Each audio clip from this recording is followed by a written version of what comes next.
বিদায় শুধু একটা শব্দ, কিন্তু এই শব্দে মিশে আছে অনেক ভালোবাসা এবং বিচ্ছেদ, যেখানে একটা শ্রেণীর মানুষদের মধ্যে আলাদা করে দেয়। এই বিদ্যালয়ের ক্লাস 6, 7, 8, 9, 10 এদের যে আমরা ছোট ভাই বোন, এদের মধ্যে একটা বিচ্ছেদ তৈরি করে দিচ্ছে এবং আমাদের এই শিক্ষকদের সাথে একটা বিচ্ছেদ তৈরি করে দিচ্ছে।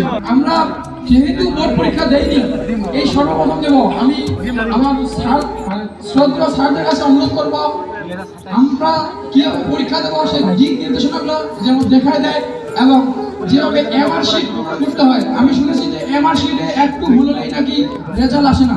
তো আমি স্যারদের কাছে অনুরোধ করবো আমাদের এমআর শিটের বিষয়টা যেন তুলে দেওয়া, বুঝে দেওয়া হয়।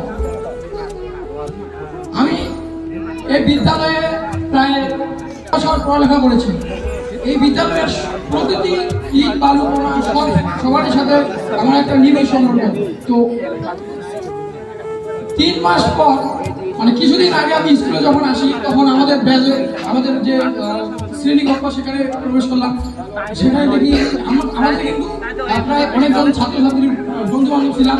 তো এখানে কিন্তু অনেক ছিল, কিন্তু হঠাৎ আসে দেখি যে মাত্র 6টা বেঞ্চ। আমার বুকটা কেঁপে উঠলো যে এই রুমে আমরা কত স্মৃতি কথা আছে এবং আমাদের এই রুমে কতগুলো বেঞ্চ ছিল, কতগুলো ছাত্র ছিল, কিন্তু আজকে একটাও নেই, মাত্র 2টা বেঞ্চ।